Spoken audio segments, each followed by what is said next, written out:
السلام علیکم ناظرین، ویلکم ٹو براس ٹیکس۔ میں ہوں آپ کی ہوسٹ نقبت ملک اور ہمیشہ کی طرح اسٹوڈیو میں ہمارے ساتھ موجود ہیں ہمارے ڈیفنس ایکسپرٹ زید حامد صاحب۔ ابھی حکومت کو ایسے کیا میجرز ہیں، ایسے کیا سٹیپس ہیں جو لینے چاہیے اکنامک ٹیررزم کے حوالے سے، ہم ان کو ڈسکس کر رہے ہیں۔ جی زید صاحب پلیز۔ ٹیررزم کے اس 16ویں پروگرام میں ہم ان تمام ایسپیکٹس کو ڈسکس کریں گے کہ جو حکومت وقت کو لینے چاہیے ان معاملات میں جن کا تعلق ملک سے باہر کی قوتوں اور طاقتوں سے ڈیل کرنے کا تعلق ہے۔ دیکھیے، پہلے ہم وہ تمام ایشوز کو ڈسکس کر چکے ہیں کہ حکومت وقت کو ملک کے اندر لینے چاہیے، اور پچھلے پروگرام کو ہم نے ختم کیا تھا IMF اور ورلڈ بینک کے اوپر۔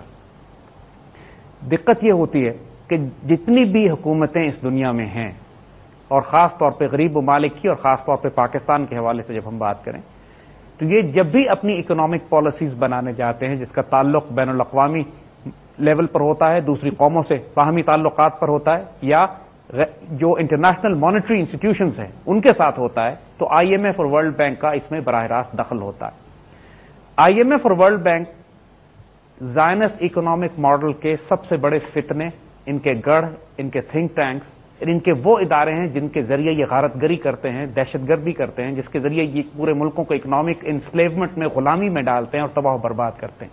ان کا طریقہ واردات کیا ہے تھوڑا سا ہم آپ کو بتاتے ہیں۔ دیکھیے، جب بھی کوئی ملک غریب ہوتا ہے، محتاج ہوتا ہے، پیسوں کی ضرورت میں ہوتا ہے، تو یہ پہنچتے ہیں اس کو قرض دینے کے لیے، مگر صرف قرض نہیں دیتے۔ ان کا ایک بہت بڑا ایک پالیسی ہے، ایک اسٹریٹجی ہے جس کو اسٹرکچرل ریفارم پیکج کہا جاتا ہے، یعنی ہم آپ کے ملک میں آپ کے اداروں کو، آپ کے جو جس نظام کے تحت آپ اپنے اکنامک ماڈل کو یا اپنے ملک کے معیشت کو چلاتے ہیں اس کو بھی ہم کنٹرول کریں گے۔ ہوتا یہ ہے اس کے نتیجے میں کہ یہ ملک کی تمام اہم جگہوں پر اپنے آدمی مقرر کرنا شروع کرتے ہیں، چاہے وہ اسٹیٹ بینک میں ہو، چاہے فائنانس منسٹری میں ہو، چاہے اسٹیٹسٹیکل بیورو میں ہو، چاہے مختلف ایسی اہم جگہ پہ کہ جس کی وجہ سے ملک کے تمام کلیدی عہدے جن کا تعلق معیشت سے یا اکانومی سے ہوتا ہے وہ ان کے لوگوں کے ہاتھ میں آ جاتے ہیں۔ ہوتے وہ پاکستانی ہیں لیکن ان کی تنخواہ پر۔ اور دوسرا کام وہ یہ کرتے ہیں کہ حکومت وقت کو یہ احکامات دینا شروع کر دیتے ہیں کہ آپ گیس کے ریٹ بڑھا دیجئے، آپ بجلی کے ریٹ بڑھا دیجئے، جو آپ ایگریکلچر کو، اپنی زراعت کو سبسڈی دیتے ہیں، اس کے لیے آسانیاں پیدا کرتے ہیں، وہ ساری آسانیاں ختم کر دیجئے۔ جب بجلی، پانی، گیس کے نرخ بڑھ جاتے ہیں، سبسڈیز ختم ہو جاتی ہیں، جب آپ ہر مختلف قسم کے ٹیکسز لگا دیتے ہیں، اور یہ اتنے کلیدی، اتنے اسٹریٹجک ٹیکسز اور اتنے اسٹریٹجک پوائنٹس پر آپ حکومت کو مجبور کرتے ہیں کہ بوجھ اپنے عوام پر ڈالے، کہ وہ جو قرض لیا جاتا ہے جس ڈیولپمنٹ کے لیے، جس ترقی کے لیے، اس کا فائدہ ہونے کے بجائے پورے معاشرے کی، پورے ملک کی، پوری قوم کی معیشت کی کمر توڑ کے رکھ دیتے ہیں۔ یہ ان کی ایک تاریخ ہے، یہ ان کا ایک ایسا بیک گراؤنڈ ہے کہ اگر کسی قوم نے اپنے آپ کو اپنے پیروں پر کھڑا کرنا ہے تو IMF اور ورلڈ بینک سے اس طرح بھاگنا ہوگا جیسے چھوت کے مرض سے کوئی دور بھاگتا ہے۔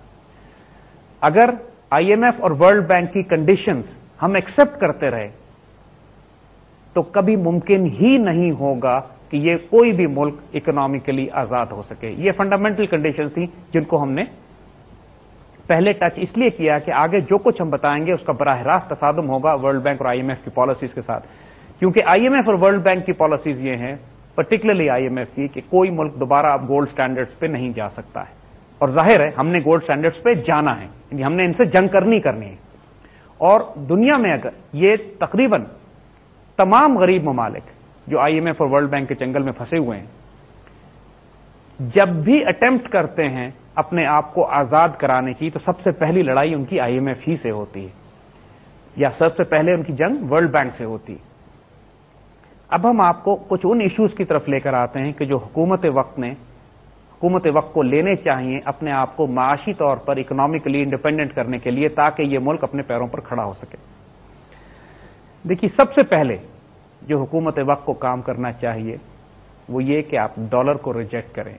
ڈالر بیسڈ اکنامک سسٹم جو دنیا میں پھیلا ہوا ہے اس کو اوائڈ کرنا ہے، اس کو ریجیکٹ کرنا ہے۔ جس طرح ورلڈ بینک اور IMF سے آپ نے دور بھاگنا ہے، اسی طرح ڈالر بیسڈ اکنامک سسٹم کے آلٹرنیٹس آپ نے تلاش کرنے ہیں۔ دیکھیے، کفر کے نظام میں، اس پیپر بیسڈ اکنامک سسٹم میں بھی، اس فالس کریڈٹ اکنامک سسٹم میں بھی، اس فریکشنل ریزرو بینکنگ میں بھی جو مختلف کرنسیز ہیں جو کفر استعمال کرتا ہے،